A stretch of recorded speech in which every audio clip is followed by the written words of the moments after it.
Assalamualaikum Sobat Football United, ringan amatiran ala gue. Oke, ingin berbicara, jadi ini gue bikin videonya hari Sabtu. Jadi memang nanti ini Manchester United akan melakukan pertandingan pre-season pertamanya menghadapi Wrexham. Dan seperti biasa gue ingin berbicara secara ringan amatiran terkait dengan preview pertandingannya. Well, pertandingannya sendiri kalau gue pikir sama seperti kayak pertandingan-pertandingan pertama di setiap pre-season ya. Menurut gue situasinya ini, sebentar agak dibalik sedikit mikrofonnya ya. Situasinya ini lebih untuk memanaskan mesin, kurang lebih seperti itu, bukan untuk melihat semacam kayak situasi yang terlalu teknis ya. Menurut gua mungkin dari awal kayak skema dasar permainan, formasi itu bisa, tapi tujuan utamanya menurut gua lebih terkait dengan pemantauan, terutama terkait dengan kondisi fisik ya dari masing-masing pemain setelah liburan yang cukup panjang menurut gua, terutama bagi pemain yang tidak terlibat di Piala Dunia.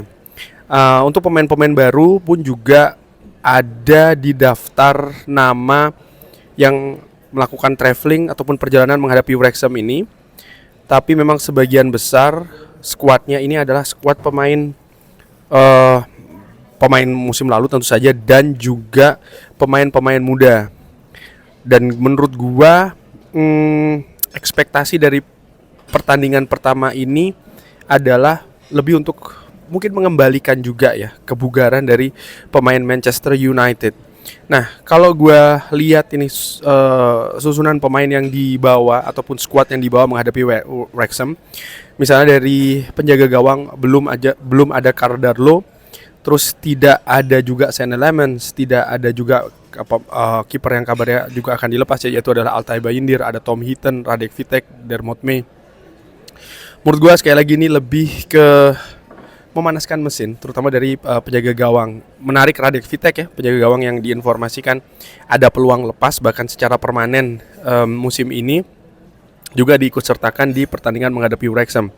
Ada Harry Maguire di skuad pemain belakang, ada Patrick Dorgu, Lenny Yoro, Luke Shaw, Aiden Heaven, Harry Amas, Jadon Camason, dan Dan Armour.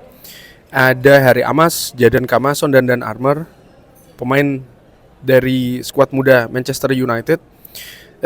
Gue pikir mereka akan diberikan kesempatan bermain, dan kalaupun mereka misalnya berpenampilan oke di pertandingan ini ya, dan menurut gue ini juga mungkin secara keseluruhan pemain-pemain lain di pertandingan pertama belum ada keputusan yang oke, pemain ini tidak jadi dilepas, pemain ini akan dipertahankan, pemain ini akan mendapatkan posisi inti, pemain ini akan dicadangkan, pemain ini akan dijual, misalnya hal-hal seperti itu menurut gue belum akan terjadi atau tidak akan terjadi bahkan di pertandingan pertama. Again, lebih ke conditioning.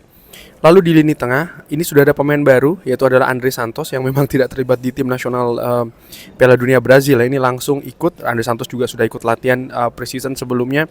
Ada Mason Mount, Jack Fletcher, Tyler Fletcher. Wow, ini Fletcher yang ke Piala Dunia bersama dengan Skotlandia juga sudah bergabung. Ada Toby Collier, Dan Gore, Jacob Devaney, dan Jim Twice.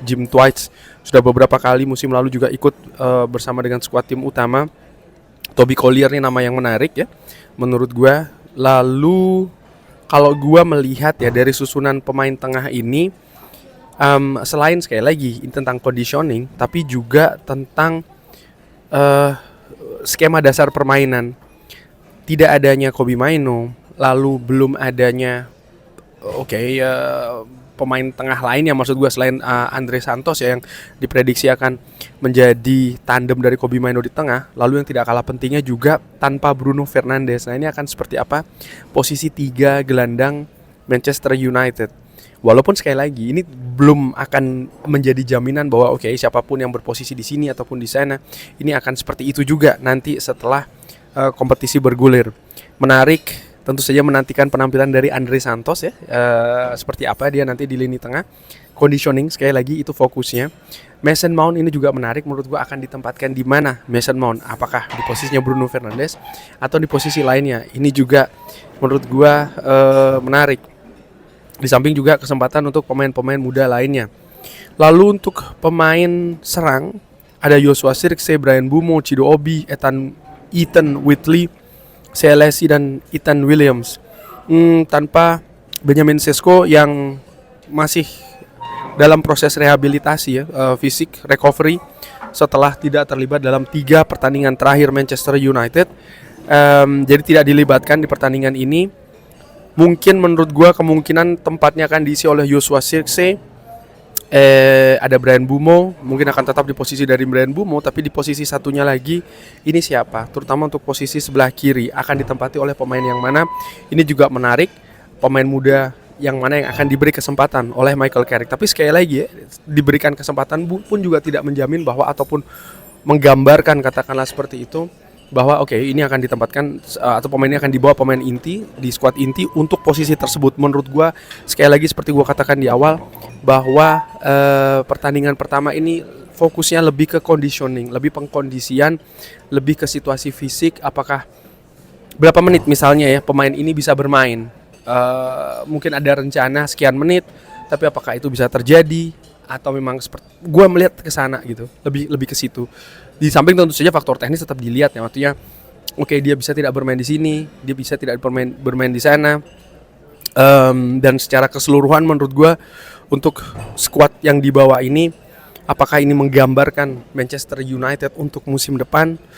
Menurut gue belum. Mungkin nanti seiring dengan bertambahnya pertandingan pre-season, karena misal kalau kita lihat posisi penjaga gawang ya, ini tidak ada proyeksi untuk posisi utama. Menurut gue Radek Vitek sekali lagi memang diproyeksikan akan dilepas. Pemain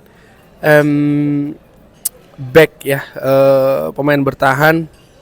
Untuk center back ada Harry Maguire, Lenny Yoro, Aiden Heaven. Ya mungkin ini yang agak sedikit lebih komplit karena tidak ada Lisandro Martinez. Posisi wingback juga menarik nih menurut gua, kanan dan juga kirinya. Nah, posisi lini tengah ini masih sangat lowong sekali menurut gua ya, masih terdominasi oleh pemain-pemain muda dan juga pemain lini serang. Jadi ini masih skuad yang betul-betul bolong-bolong katakanlah seperti itu. Tapi tidak masalah ini tentang conditioning, ini tentang pengkondisian terutama dari situasi fisik.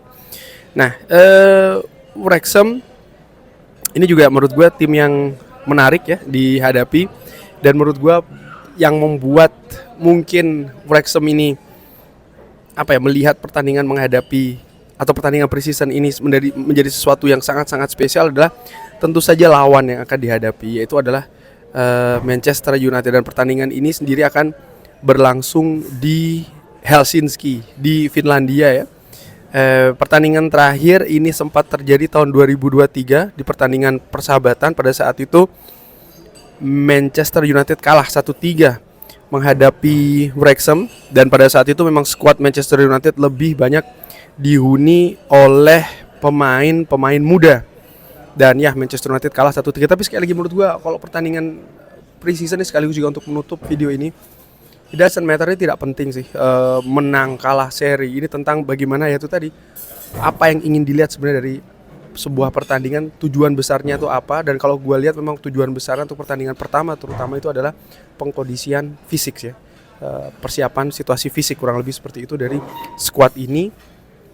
Tanpa banyak pemain intinya. Jadi ini juga menarik untuk menarik untuk diingat ya, bahwa ya ini Manchester United skuadnya seperti apa. Ya kita lihat, gue sendiri juga kalau dikatakan untuk memprediksi hasilnya akan seperti apa, bisa terjadi bagaimanapun sih menurut gue di pertandingan persahabatan, uji coba terutama di pertandingan pertama. Tapi bagaimana menurut Sobat Football United? Excited Manchester United akhirnya setelah sekian lama bermain kembali? Silahkan drop di kolom komen. Terima kasih sudah menyaksikan. Jangan lupa like, share, dan juga subscribe. Wassalamualaikum warahmatullahi wabarakatuh. Thank you.